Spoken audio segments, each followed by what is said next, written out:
How's it going, you awesome bunch of bakers? Hope you're having a great day so far. Welcome back to the channel. Today I have a wholesome, savory wheat bran muffin recipe for you. So let's go to the kitchen and check it out.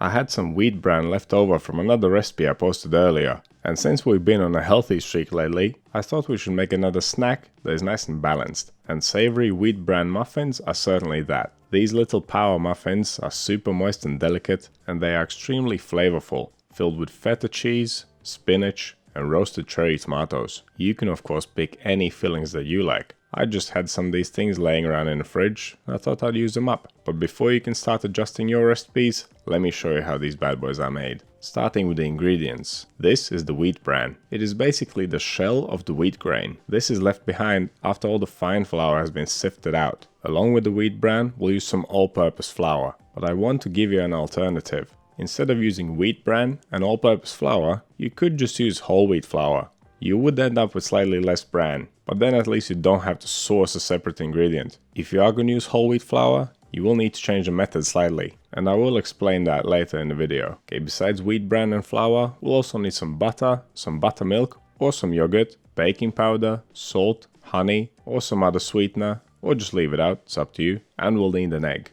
As for the fillings, I already mentioned them earlier, we'll use some spinach, cherry tomatoes, and feta cheese. You can use any fillings that you like, as long as they are not too wet, and as long as you use the same combined mass. These are not the lightest muffins, and they're not supposed to be, but you definitely don't want to weigh them down any further. Okay, those are all the ingredients, let's move on to the equipment.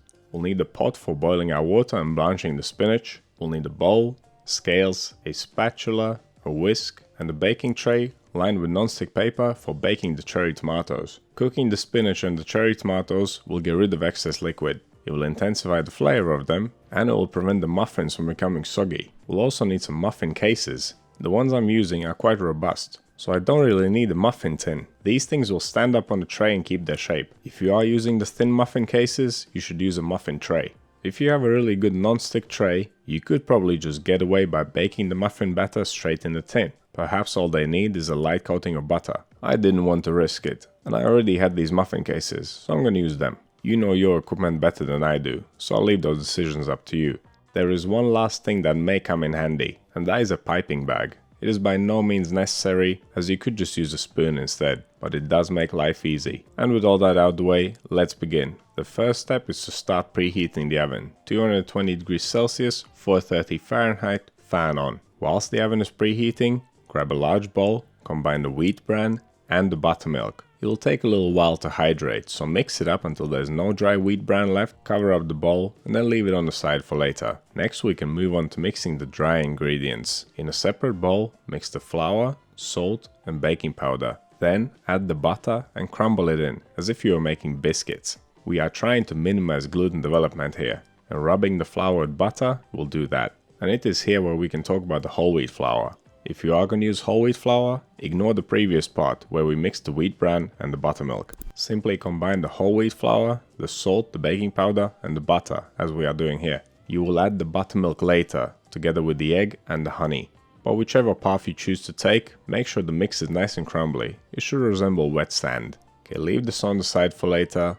Let's move on to baking the cherry tomatoes. Spread them out on a baking tray lined with some non-stick paper, drizzle with a little bit of olive oil, add some cracked black pepper and some oregano if you want to. Here you could switch the cherry tomatoes for pretty much any other vegetable, and of course use any seasonings that you like. Give it all a quick mix and then pop it in the oven and bake for around 12 minutes, or until the tomatoes have nicely darkened and dehydrated a bit. I've placed them closer to the heating element so they cook quicker. Yours may take longer, it may take less time. Just keep an eye on them. Once the cherry tomatoes come out of the oven, leave them on the side to cool down. And now turn the temperature down to 170 degrees Celsius or 340 Fahrenheit. That is the temperature we're going to bake the muffins at. Next up, fill the cooking pot with water and bring it up to a boil. Then drop all the spinach in, make sure it's all submerged, and as soon as that's done, take it off the heat. It will not take any longer than that. Just a few seconds will do. To prevent the spinach from losing its color, dunk it in ice cold water straight away. That will immediately stop the cooking process. You could also strain it in a colander and run it under some cold water in the sink. Once the spinach has cooled down, remove the excess liquid. Pick it up in your hands and squeeze it as hard as you can. Try to squeeze as much water out as possible. Once that is done, we need to ensure that the spinach is evenly distributed throughout the muffins, and for that we need to quickly chop it up in smaller pieces. And with all the ingredients prepped, we can finish mixing the batter. Start by adding the egg and the honey to the wheat bran and buttermilk mix. And again, if you're going to use whole wheat flour instead of wheat bran and plain flour, then you'll be adding the egg, the honey and the buttermilk to the flour mix. But whatever you do, do not overwork the batter. The more you mix it, the tighter it will become, the more gluten you will develop. As soon as the mix looks more or less evenly distributed, you're done. The whisk didn't work here very well, by the way. I think it'll be best to stick to the spatula. Okay, last but not least, add the fillings. Just drop them into the bowl and then fold them into the mix. Once you feel that everything's more or less evenly distributed, it is ready. And by the way, if you are interested in more healthy, whole grain and multigrain recipes, you can find a whole playlist of those on my channel. And I have a separate rye bread playlist too. Okay, if you're going to use a piping bag, place it in a tall cup or a jar and then scrape the filling right into it. Thick piping bags like this one are quite handy, and they are especially good because you can wash them and reuse them. Okay, next up, fill up the muffin cases. Try to evenly distribute the batter between all of them. You should be able to fill them up about 4/5 of the way. I will leave the measurements of the cases that I'm using in the written recipe. Once you have finished piping or spooning the batter, smack the tray against the table a couple times, just to even out the surface of the batter. And you can also smooth it out using your fingers or a spoon.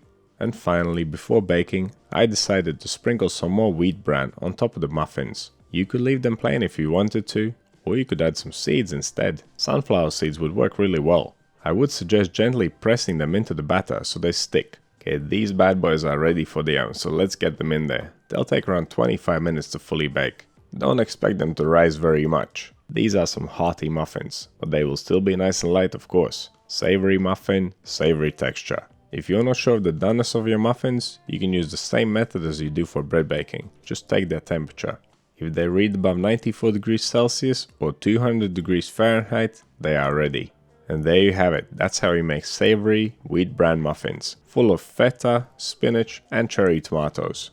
They are like little power muffins. Not very sweet, not very fatty. You could almost call it a guilt-free snack. The healthy and balanced bakes are coming to an end. Soon I will get back to the sweet stuff, because that is just more popular, unfortunately.